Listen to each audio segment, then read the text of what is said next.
अस्सलामु अलैकुम वरहमतुल्लाहि वबरकातुहू। चैप्टर नंबर 9 फर्स्ट ईयर का कंटिन्यू है, जिसके अंदर हमने इसका पहले इंट्रोडक्शन लिया है कि बेसिकली इस पूरे चैप्टर में हमने किन चीज़ों को स्टडी करना है। तो उनकी बेस पर जो है आज हम जो टॉपिक स्टडी करने वाले हैं, ये बड़ा ही इम्पोर्टेंट क्वेश्चन है पेपर पॉइंट ऑफ व्यू से, लॉन्ग क्वेश्चन के पॉइंट ऑफ व्यू से, शॉर्ट क्वेश्चंस के पॉइंट ऑफ व्यू से, एंटी टेस्ट के पॉइंट ऑफ व्यू से ये टॉपिक बहुत ही ज़्यादा इम्पॉर्टेंट है और इसके अंदर से बहुत से क्वेश्चंस जो हैं वो एंटी टेस्ट के अंदर देखे जा रहे हैं। तो फिर इस टॉपिक को स्टार्ट करते हैं। टॉपिक ये है कि यंग्स का एक एक्सपेरिमेंट है जिसने इंटरफेरेंस ऑफ लाइट को हमें जो है ना वो स्टडी करने में यानी हेल्प आउट किया है कि उसने एक्सपेरिमेंट करके हमें इसकी इंटरफेरेंस दिखाई है, लाइट की इंटरफेरेंस की स्टडी की है।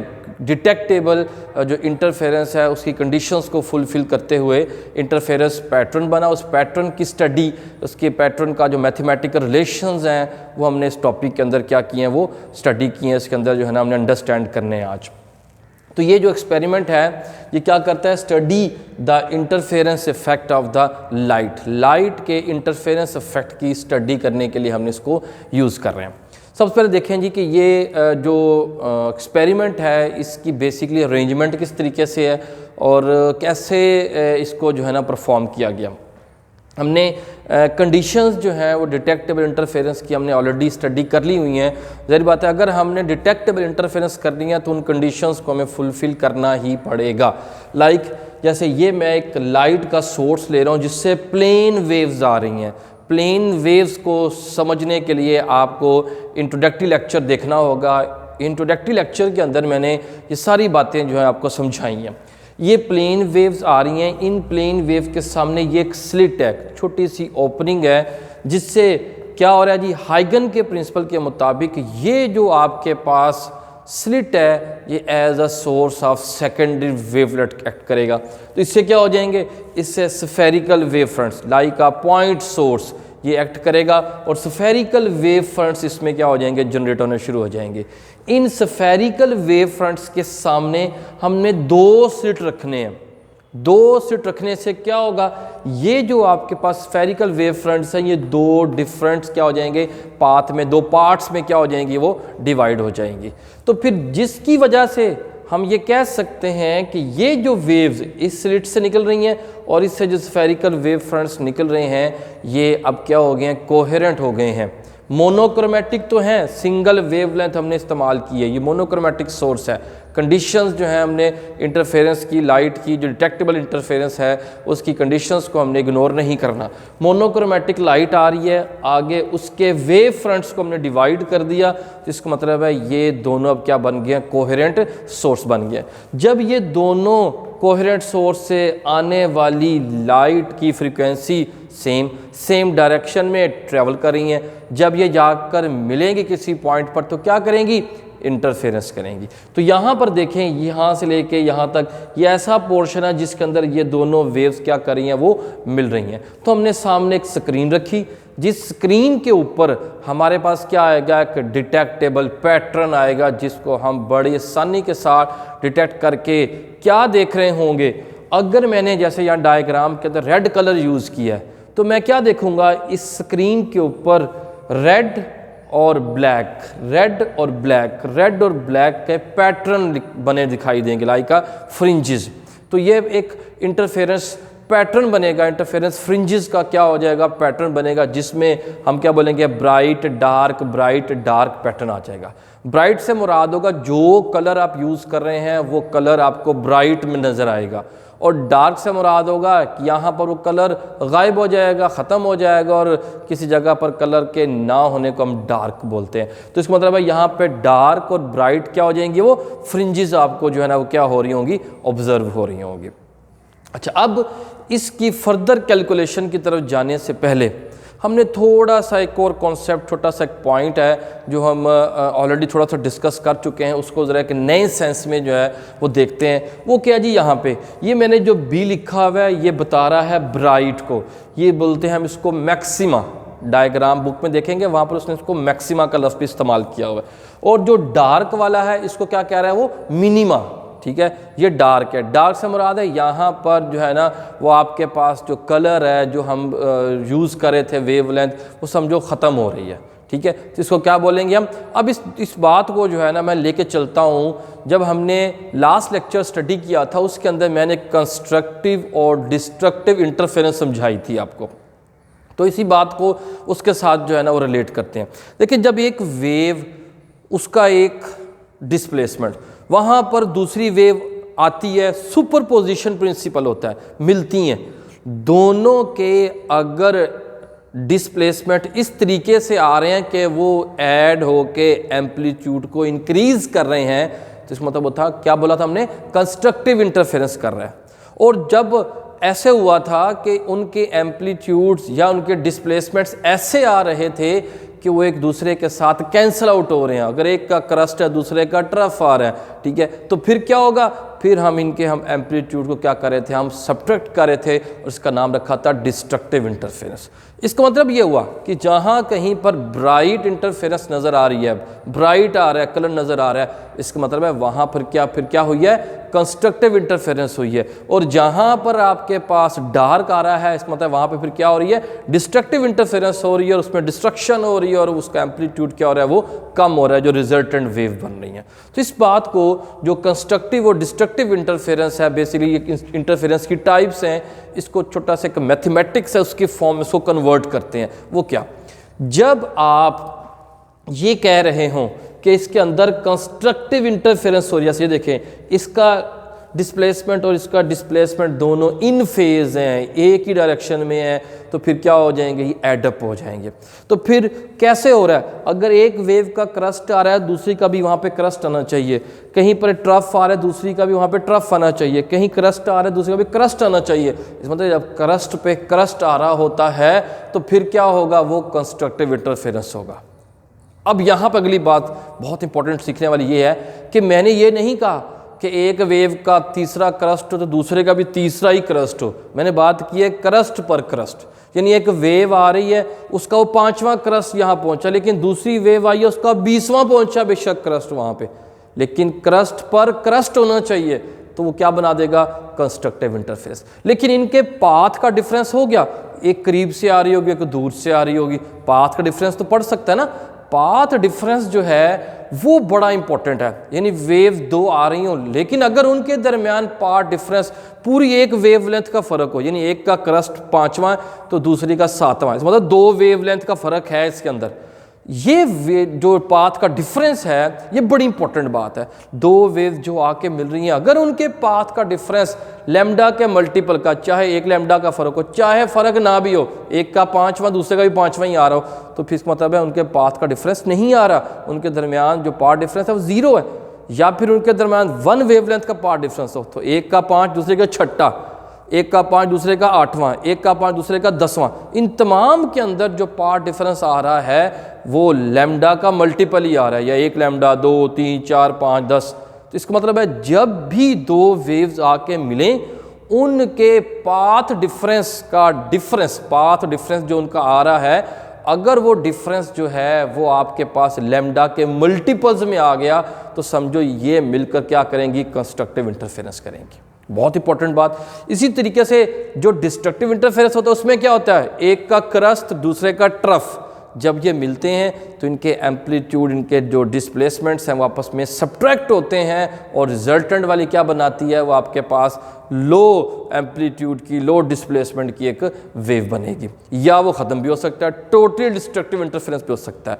इसके लिए बड़ी इंपॉर्टेंट, अगर एक का दूसरा क्रस्ट आया है तो इसका दूसरी जो मिल रही है आके किसी की डायरेक्शन में आ रही है, ये इधर से आई दूसरी यहाँ से, इसका इसके साथ फ़र्क आधी वेवलेंथ का हो जाए, या आधी वेवलेंथ का हो, या 1.5 वेवलेंथ का हो, या 3.5 वेवलेंथ का हो, यानी आपके पास 180 का फेज डिफरेंस लाजमी आना चाहिए। वो उसी तरीके से चाहे 1 का फ़र्क हो, चाहे 3 का, चाहे 5 का हो, लेकिन क्या हो, आपके पास λ/2 यानी जो आधी वेवलेंथ है उसका ऑड इंटेग्रल मल्टीपल आना चाहिए। देखिए मैंने यहाँ पे लिखा है इस तरीके से, क्रस्ट इसका ट्रफ, इसका क्रस्ट इसका ट्रफ, दोनों आउट ऑफ फेज आ रहे हैं, तो फिर जैसे इसके अंदर और इसके अंदर मैंने अब इसकी मैथमेटिकल फॉर्म बनानी है कि जो पाथ डिफरेंस है जो कि कंस्ट्रक्टिव और डिस्ट्रक्टिव इंटरफेरेंस की पहचान कर देता है, इसकी एक मैथमेटिकल रिलेशन, एक फार्मूला हमारे ज़हन में है जी, हम उसको बनाते हैं। देखिए अगर पाथ डिफरेंस m लैम्डा के बराबर हो और m की वैल्यू कोई भी हो 0 1 2 3 4, तो मतलब अगर मैं यहाँ 0 पुट करूंगा तो पाथ डिफरेंस 0 हो जाएगा। इसी मतलब अगर एक का 5वां वेव है दूसरे का भी 5वां ही वेव है, एक का 15वां वेव है दूसरे का भी 15वां ही वेव है, तो इसका मतलब है इनके दरम्यान पाथ डिफरेंस फिर नहीं है, 0 है। 0 हो, 1 हो, 2 हो, 3 हो, 4 हो, लैम्डा का मल्टीपल, तो ये क्या बना देगा आपके पास कंस्ट्रक्टिव इंटरफेरेंस दे देगा। इसी तरीके से जब डिस्ट्रक्टिव को शो करना चाहता हूँ, देखो मैं जब यहाँ पुट करूंगा m की जगह 0, तो इसका आंसर आ जाएगा λ/2, आधी वेवलेंथ का फर्क। यानी अगर एक का क्रस्ट है तो दूसरे का क्या आ रहा है, वहां पे ट्रफ आ रहा है, आधी वेवलेंथ का फर्क, ठीक है ना। तो इसी तरीके से अगर मैं 1 पुट करूंगा तो यहाँ आंसर आ जाएगा 3/2 लैम्डा। 3/2 लैम्डा से मुराद क्या है कि एक वेव पूरी हो चुकी है और अगली वेव का आधा हिस्सा, लेकिन मिला क्या, क्रस्ट के साथ ट्रफ आकर ही मिला, इसी वजह से क्या बना रहा है, वो डिस्ट्रक्टिव इंटरफेस बना रहा है। तो जब भी इक्वेशन पाथ डिफरेंस की इसको सेटिस्फाई करेगी m + 1/2 लैम्डा या 2m + 1 λ/2, दोनों एक ही बात है, जिसको सेटिस्फाई करेगी इसको में से, तो इसका मतलब है वो क्या बनाएगी, वो डिस्ट्रक्टिव इंटरफेरेंस। और अगर पाथ डिफरेंस आपकी इस इक्वेशन को सेटिस्फाई करती है कि लैम्डा के मल्टीपल्स आ जाते हैं डिफरेंस के अंदर, तो आप क्या बोलेंगे, ये क्या बना रहा है, वो कंस्ट्रक्टिव इंटरफेरेंस। कंस्ट्रक्टिव इंटरफेरेंस में वो कलर ब्राइट हो जाएगा, वो कलर ज़्यादा प्रोमिनेंट हो जाएगा और जो थोड़ा सा ब्राइटनेस देगा, इंटेंसिटी बढ़ जाएगी। लेकिन जो आपके पास डिस्ट्रक्टिव इंटरफेरेंस हो रही है उसके अंदर क्या हो जाएगी, इसकी ब्राइटनेस लो हो जाएगी, या ये डार्क की तरफ, यार ब्लैक भी कह सकते हैं, टोटल डिस्ट्रक्टिव होके ये ब्लैक भी कर सकता है, ठीक है। तो अब हम क्या करते हैं, अब हम चलते हैं जी इसके फार्मूला की तरफ, इसकी फॉर्मुलेशन करते हैं कि हम इसके अंदर मज़ीद इसकी पोजीशनिंग और इसकी डायग्राम को स्टडी करने के लिए, तो इसको मज़ीद स्टडी करने के लिए हमने एक टॉपिक स्टडी पढ़ा था पिछले लेक्चर के अंदर कि हम क्या करते हैं, रे डायग्राम को, रे को इस्तेमाल कर लेते हैं जो वेव फ्रंट्स की प्रोपिगेशन को जो है ना, उसकी डायरेक्शन को रिप्रेजेंट करता है। जैसे अब मैंने इसी सिचुएशन को, जो ये डायग्राम है, इसको मैंने रे की फॉर्म में स्टडी किया है, रे डायग्राम, मैंने इसको लिखा है रे डायग्राम। क्या है जी, देखें जैसे ये 2 स्लिट हैं तो मैंने उनका नाम लिख दिया A और B, ठीक है जी।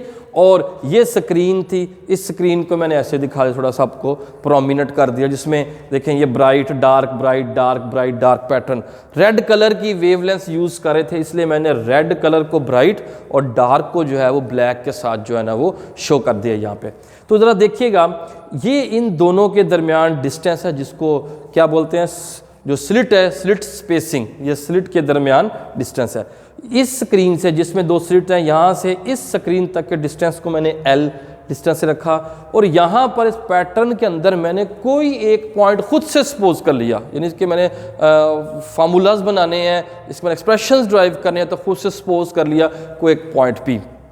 देखिएगा ज़रा, अब इससे एक वेव जा रही है, यहाँ जाके पहुँच रही है, लाइक मैं कहता हूँ यहाँ पर जो है ना 4.5 वेव्स आ गई या 4 वेव्स पहुंच गई हैं, तो वेव का क्रस्ट आया।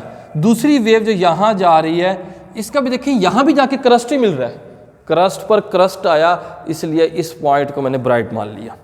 अब यहाँ पर एक का क्रस्ट और दूसरे का ट्रफ आ सकता था, जैसे कि इस डार्क पे ऐसे ही हो रहा है, अगर किसी एक का क्रस्ट तो दूसरे का ट्रफ, किसी एक का ट्रफ तो दूसरे वाले का क्रस्ट, इसी वजह से यहाँ पे क्या बन रहा है, ये डिस्ट्रक्टिव इंटरफेरेंस कर रहा है, ठीक है जी।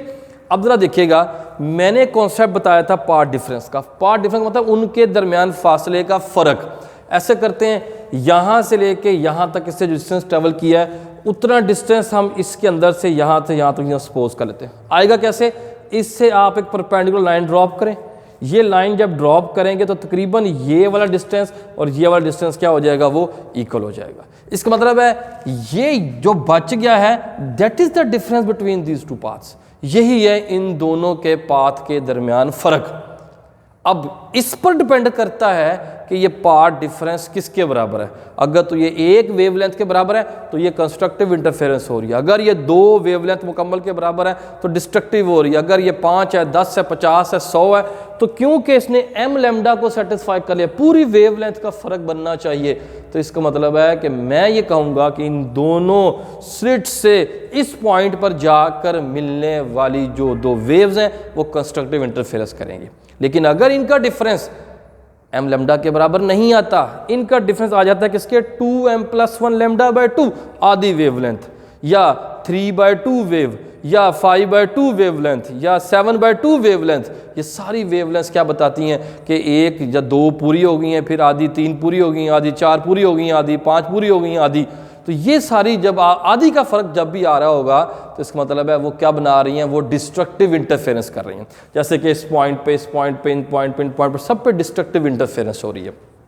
तो फिर ये देखिए मैंने जैसे यहाँ पे शो किया, रेड कलर से मैंने 2 वेवलेंथ पूरी शो की, इस मतलब है 2 वेवलेंथ का डिफरेंस है। मैंने एक ये अंदर डॉटेड से 1 वेवलेंथ शो की, इस मतलब है इसमें 1 वेवलेंथ भी हो सकती थी फ़र्क, इसमें 2 भी या 3 भी। जैसे जैसे आप इस पॉइंट को करीब लाते जाएंगे वैसे वैसे डिस्टेंस कम होता जाएगा। डिस्टेंस कम होता जाएगा तो पाथ डिफरेंस चेंज होता जाएगा। जब पाथ डिफरेंस 2 से 1 पर पहुंचेगा तो आप इससे इस ब्राइट पे आ जाएंगे। ठीक है जी। इस तरह यहाँ पे कोई पार्ट डिफरेंस नहीं है, यहाँ 1 वेवलेंथ का पार्ट डिफरेंस, यहाँ 2 का या 3 का या 4 का। इस तरीके से जैसे जैसे वेवलेंथ मुकम्मल का फ़र्क बनेगा वैसे ब्राइट बन जाएगा, दरमियान में डार्क, फिर जैसे नेक्स्ट वेवलेंथ का फ़र्क बनेगा फिर ब्राइट बन जाएगा। तो इस तरीके से आपके पास क्या हो जाएगा, एक पैटर्न हो जाएगा। तो हम क्या करते हैं, हम इस डायग्राम को, रे डायग्राम को इस्तेमाल करते हुए इसके अंदर फार्मूलाज जो हैं, यानी इसकी जो ये डिस्टेंस है ये कैलकुलेट करना हो, फ्रिंज की स्पेसिंग वगैरह निकालनी हो तो कैसे कैलकुलेट करेंगे। देखिए सबसे पहले चलते हैं जी condition of constructive interference. Suppose कर लेते हैं, सपोज किया है कि ये पॉइंट अगर कंस्ट्रक्टिव है तो इसकी कंडीशंस क्या बनेंगी। देखें पी पॉइंट मैंने क्या कंसिडर किया, ब्राइट। तो फिर अगर ब्राइट है तो ये पार्ट डिफरेंस जो इन दोनों वेव के दरमियान में है ये एम लेमडा को ज़रूर सेटिस्फाई करेगा, क्योंकि हमने एम लेमडा समझ लिया है कि ये क्या होगा, ये ब्राइट बनना है तो ये डिफरेंस लाजमी वेवलेंथ का डिफरेंस होना चाहिए। तो फिर ये डायग्राम के मुताबिक ये देखिए राइट एंगल ट्रायंगल बन रही है जिसमें ए डी बी एक राइट एंगल ट्रायंगल बन रही है। तो फिर इस डी का ये क्या बनेगा, साइन कंपोनेंट। ठीक है, तो ये क्या बन रहा है जो रेड से लिखा हुआ है, डी साइन थीटा। तो पार्ट डिफरेंस किसके बराबर आ गया, डी साइन थीटा। अब इन दोनों को आप इक्वेशन को दोनों को इक्वल रखें, इक्वल रख के यहाँ से आपने वाई की वैल्यू, वाई क्या चीज़ है, ये राइट एंगल ट्रायंगल है जो इस तरीके बन रही है पी ओ, और ये सेंटर पर आप इसको जो है ना सी लिख लें, ये इसका सेंटर है। इस राइट एंगल ट्रायंगल के अंदर आप साइन थीटा की वैल्यू निकाल सकते हैं जो y ओवर l, यानी y axis over x axis, perpendicular over base over hypotenuse, sorry perpendicular over hypotenuse. तो ये आपके पास, अच्छा यहाँ पर जो है ना ये याद रख लें, ये हमने पहले पढ़ा हुआ है कि साइन थीटा और टेन थीटा दोनों बराबर होते हैं जब आपके पास थीटा क्या होता है, बहुत छोटा होता है। तो यहाँ पर साइन को जो है ना टेन में कन्वर्ट करके परपेंडिकुलर ओवर बेस के फार्मूला से इसको कैलकुलेट किया हुआ है। तो यहाँ से फिर आपने y सेपरेट आउट किया, तो ये y आ गया क्या, ये y बता रहा है इस डिस्टेंस को। ठीक है, यहाँ से लेके यहाँ तक डिस्टेंस को। तो m लैम्डा क्या था, जो पार्ट डिफरेंस आ गया, L क्या चीज़ है, ये इन दोनों के दरमियान डिस्टेंस, और D क्या चीज़ है, ये स्लिट का सेपरेशन। तो यहाँ से आप बता सकते हैं कि भाई ये पॉइंट किस जगह पे लाई करता है। ऐसे ही अगर मैं M की जगह 0 पुट कर दूँ, M की जगह 0 पुट कर दूंगा, सारा आंसर क्या हो जाएगा, 0। डिस्टेंस भी क्या हो जाएगा, 0। 0 का मतलब है आप कहाँ पर आ गए हैं, आप सेंटर पर आ गए हैं। ये जो पॉइंट यहाँ से डिस्टेंस मालूम करे थे वहीं पर आ गए हैं ना। तो फिर m = 0 का मतलब फिर इधर जाकर देखें क्या है, पार्ट डिफरेंस 0। ज़ाहिर बात है पार्ट डिफरेंस तभी 0 हो सकता है जब इसका डिस्टेंस और इसका डिस्टेंस बराबर होगा तो पार्ट डिफरेंस 0 हो जाएगा। तो इसका मतलब है दोनों के बिल्कुल बाइसेक्टर के ऊपर आ गए हैं। और आप समझते हैं बाइसेक्टर पर डिस्टेंस हमेशा क्या होता है, इक्वल होता है, ऐसे कहते हैं इसलिए बाइसेक्टर 2 बराबर हिस्से। तो ये बाइसेक्टर पर आ गया तो डिस्टेंस क्या हो जाएगा, पार्ट डिफरेंस 0 हो जाएगा, और ये इसका जो वाई डिस्टेंस है वो 0 हो जाएगा। ऐसे अगर आप पहला निकालना चाहते हैं तो फिर पहले का पार्ट डिफरेंस आना चाहिए, तो यहाँ आना चाहिए 1।